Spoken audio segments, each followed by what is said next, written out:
Қайырлы күн баршаңызға. Менің каналыма қош келдіңіздер. Бүгін сіздермен өте дәмді болып шығатын шоколадтың ішіндегі шие пирогын дайындаймыз. Бұл пирогтың торт түріндегі нұсқалары өте көп. Орыс тілінде вишня шоколаде, черный лес, пьяная вишня деп те атайды. Бүгінгі менің жасаған пирогым сол торттардан кем емес десем де болады. Бұл пирогты өзім қатты жақсы көрем, керемет болып шығады. Шиенің суымен пропитка жасалған ылғалды бисквит, шие, шоколад, керемет дәмді енді. Сөзбен айтып жеткізе алмаймын. Сіздер де жасап көріңіздер. Достар, менің осындай кереметті рецепттерімді жіберіп алмас үшін маған тіркеліп қойыңыздар. Апта сайын арнамда жаңа рецепттер шығып отырады.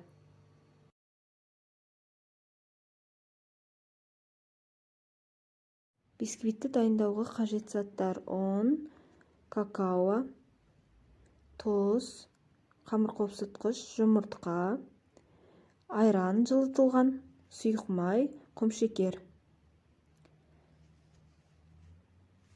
Бірінші ұнымызға какаоны қамыр қопсытқышты салып араластырып аламыз.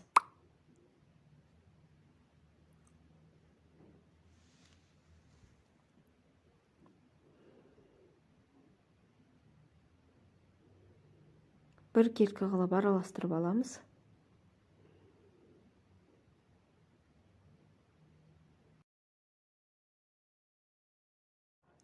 Құрғақ ыдыс алып, жұмыртқамызды саламыз.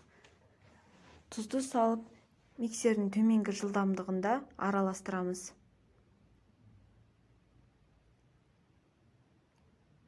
Құмшекерді біртіндеп сала отырып араластырамыз. Бастапқы кезде төменгі жылдамдығымен араластырамыз, кейін миксердің ең жоғары жылдамдығына дейін көбейтеміз. Массамыз 2 есе ұлғайып, аппақ күйге енуі қажет.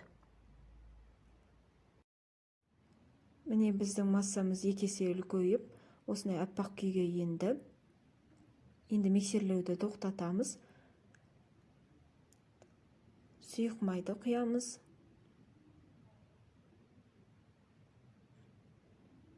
Айранды құямыз, жылытылған алдын ала. Және бір араластырып жібереміз миксермен, төменгі жылдамдықта. Енді ұнымызды біртіндеп сала отырып, миксердің төменгі жылдамдығымен араластырамыз, бір келкі болғанша.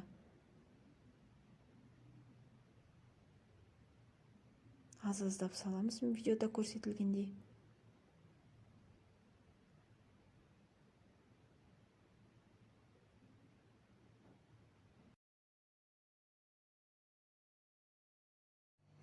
Лопатканың көмегімен бір келкі қылып араластырып аламыз.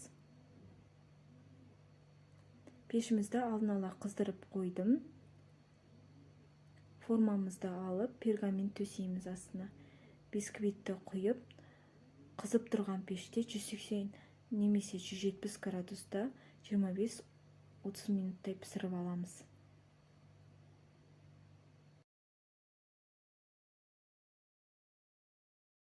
Бисквитіміз піскенше шиемізді қайнатып аламыз. 150 грамм шиеге 75 грамм құмшекер салып араластырамыз. Пешке қоямыз. Пешіміздің асты ең жоғарыда тұрады қызуы. Жиі араластырып тұрамыз видеодағындай. Құмшекеріміз еруі қажет.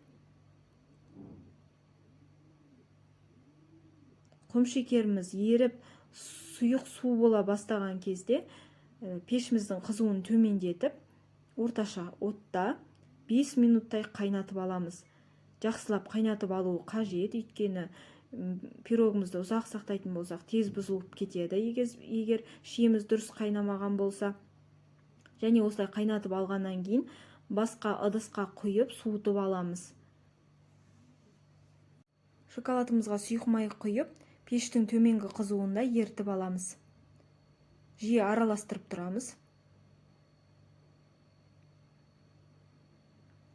Шоколадымыз еруге аз қалған кезде пешті өшіріп, өз ыстығында араластырып жібереміз. Түйіршіктер бәрі кетеді сол кезде. Бір келкі болады. Және басқа ыдысқа құйып, суытып қоямыз.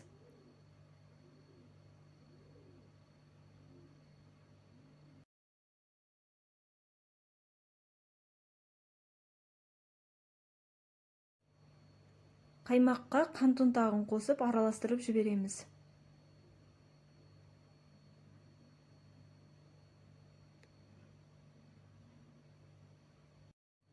Бисквит дайын болды, суытып алдым. Енді видеода көрсетілгендей бет жағын кесіп аламыз.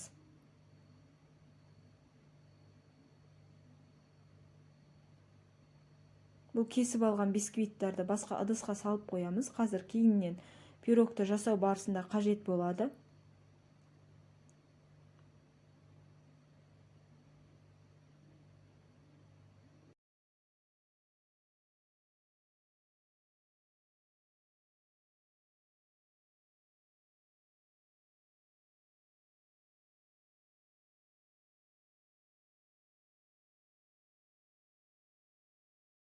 Суған шиеміздің суын бисквитімізге видеодағындай құйып шығамыз.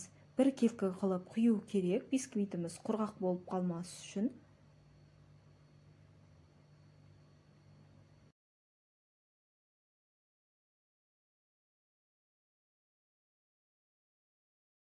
Үстінен қант ұнтағы салынған қаймағымызды жағып шығамыз.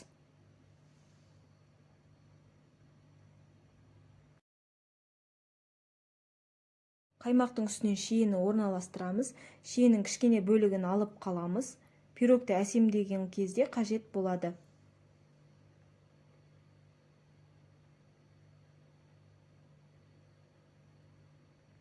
Дайындап қойған шоколадымыздың жарты бөлігін құйып шығамыз. Қалған бөлігін қойып қоямыз. Бисквитімізді бетіне үгітіп, сеуіп шығамыз. Видеода көрсетілгендей. Барлық жеріне себеміз. Пирогтың бетін толықтай жабуы қажет.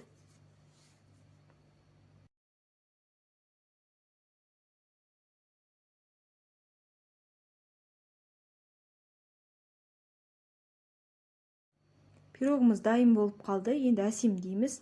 Бетіне шоколадтың қалған бөлігін молынан құйып шығамыз.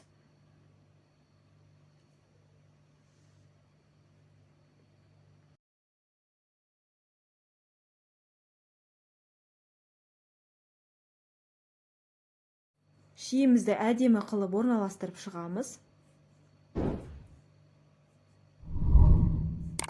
Бетінен қант ұнтағын сеуіп жібереміз. Пирогымыз өте әдемі және дәмді болып шықты. Сіз де жасап көріңіз. Видео ұнаса лайк басып, маған тіркелуді ұмытпаңыз. Менімен бірге болғандарыңызға рахмет.